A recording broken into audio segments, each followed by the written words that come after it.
गर्मी की छुट्टियों का मौसम था। पूरा मोहल्ला बच्चों की आवाजों से भरा रहता था। कहीं क्रिकेट चल रहा होता, कहीं साइकिल रेस, कहीं छतों पर शाम की बातें। और उन्हीं गलियों में एक छोटा सा लड़का रहता था। नाम था विहान।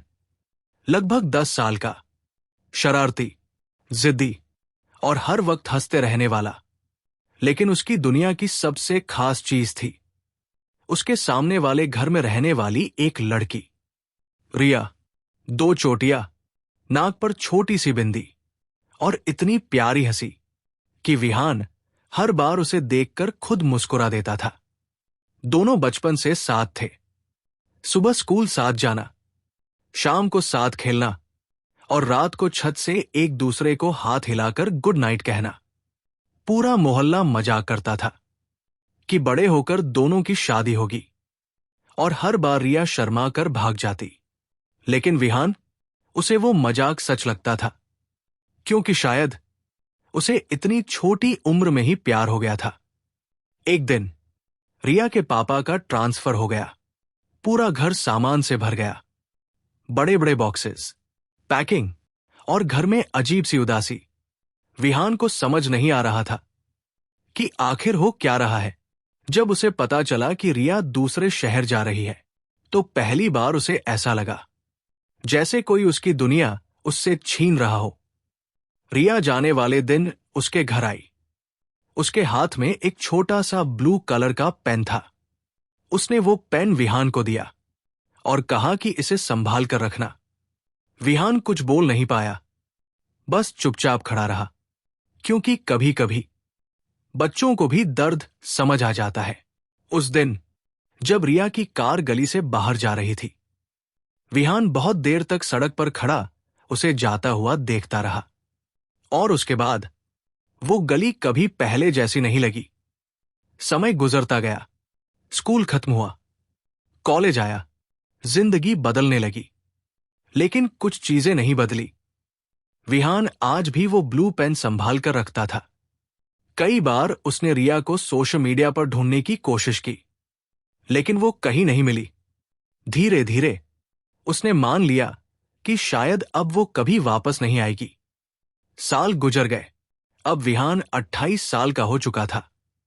अच्छी नौकरी, अच्छी जिंदगी, लेकिन दिल के एक कोने में अब भी वही पुरानी गली बसी हुई थी। एक शाम वो ऑफिस से लौट रहा था, तभी उसने देखा सामने वाले पुराने घर के बाहर ट्रक खड़ा था। कुछ लोग सामान उतार रहे थे। वो कैजुअली देखने लगा। फिर अचानक एक लड़की कार से उतरी। सफेद सूट, खुले बाल और वही आंखें। विहान कुछ सेकंड तक बस उसे देखता रह गया। दिल अचानक बहुत तेज धड़कने लगा। नहीं, क्या ये वही है? लड़की ने जैसे ही उसकी तरफ देखा, उसकी आंखें भी रुक गई। कुछ पल दोनों बस एक दूसरे को देखते रहे। फिर लड़की धीरे से मुस्कुराई, और उसी पल विहान समझ गया, रिया वापस आ चुकी थी। करीब 18 साल बाद। उस रात विहान सो नहीं पाया। उसे बार बार वही बचपन याद आ रहा था। वो छत, वो गली, वो ब्लू पेन। अगले दिन रिया खुद उसके घर आई। अब दोनों बड़े हो चुके थे, लेकिन अजीब बात यह थी कि उनके बीच ऑकवर्डनेस नहीं थी, बस एक अजीब सा अपनापन था। धीरे धीरे दोनों फिर साथ वक्त बिताने लगे। मॉर्निंग वॉक्स, पुरानी यादें, चाय और एंडलेस बातें। रिया ने बताया कि इतने सालों में उसने कई शहर देखे, कई लोग मिले, लेकिन उसे हमेशा वो पुरानी गली याद आती थी। और एक लड़का जो उसे हर शाम आइसक्रीम खिलाने ले जाता था। विहान बस चुपचाप उसे देखता रहा, क्योंकि जिस इंसान को उसने बचपन में खो दिया था, वो आज फिर उसके सामने बैठी थी। एक रात दोनों उसी पुरानी छत पर बैठे थे, जहां कभी बचपन में स्टार्स गिना करते थे। हवा हल्की ठंडी थी। रिया अचानक मुस्कुराई और बोली कि उसे अब भी याद है कि मोहल्ले वाले उनकी शादी की बात करते थे। दोनों हंस पड़े, लेकिन इस बार उस हंसी में शर्म नहीं थी। कुछ देर की खामोशी के बाद रिया ने धीरे से पूछा कि क्या उसने कभी उसे भुलाया था। विहान कुछ सेकंड चुप रहा, फिर अंदर जाकर एक पुराना बॉक्स लेकर आया। उसने बॉक्स खोला और उसमें से वही ब्लू पेन निकाला। रिया की आंखें भर आई, क्योंकि इतने साल बाद भी उसने उसे संभाल कर रखा था। उस पल रिया समझ गई कि कुछ प्यार वक्त के साथ खत्म नहीं होते, वो बस इंतजार करते हैं।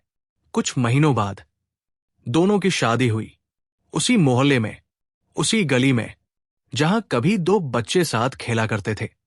शादी वाले दिन जब रिया दुल्हन बनकर मंडप में आई, विहान बस उसे देखता रह गया, क्योंकि उसे एहसास हुआ कि कभी कभी जिंदगी इंसान को उसका खोया हुआ प्यार वापस दे देती है, बस थोड़ा देर से।